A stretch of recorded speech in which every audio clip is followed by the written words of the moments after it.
Studio Sheikhpura. कब लगतौ देही में हरदी का है पिया हवा चलती हे गे कब लगतौ देही में हरदी का है पिया हवा चलती देख के जवानी करत छोड़न पूरा फाती हे गे देख के जवानी करत छोड़न पूरा फाती।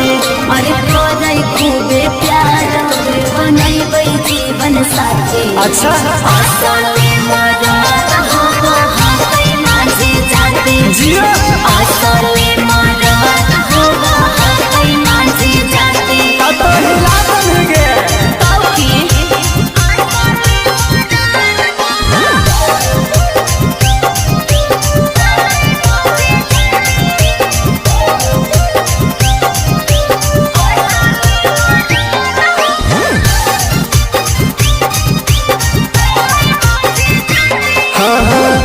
हो गेल उमर तोहर 17 से 20 गे करबै बियाह जब ले लगतै नहीं सरदी सरे। अच्छा हारे हे गे हो गेल उमर तोहर 17 से 20 गे करबै बियाह जब ले लगतै नहीं सरदी सरे। आगे छौरी उड़ जइतौ फेसावा के लाइट आगे छौरी रहतौ नहीं चीजावा तोहर टाइट।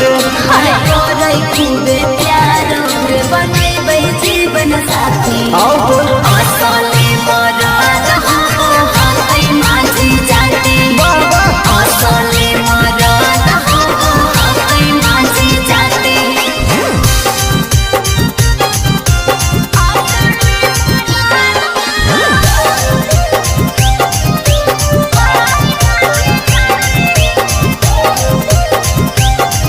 बीना रिकॉर्डिंग स्टूडियो शेखपुरा।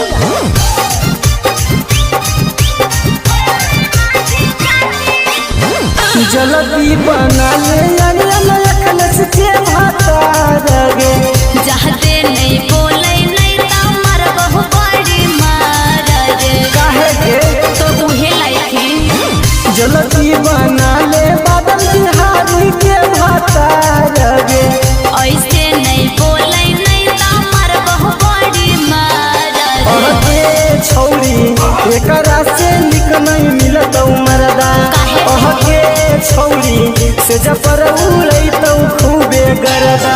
अरे तोरै खूबे प्यार बनैबै जीवन साथी सासो के असली मरद हो हाथै माझी जाती ओए होए असली मरद हो हाथै माझी जाती। बीना रिकॉर्डिंग स्टूडियो शेखपुरा।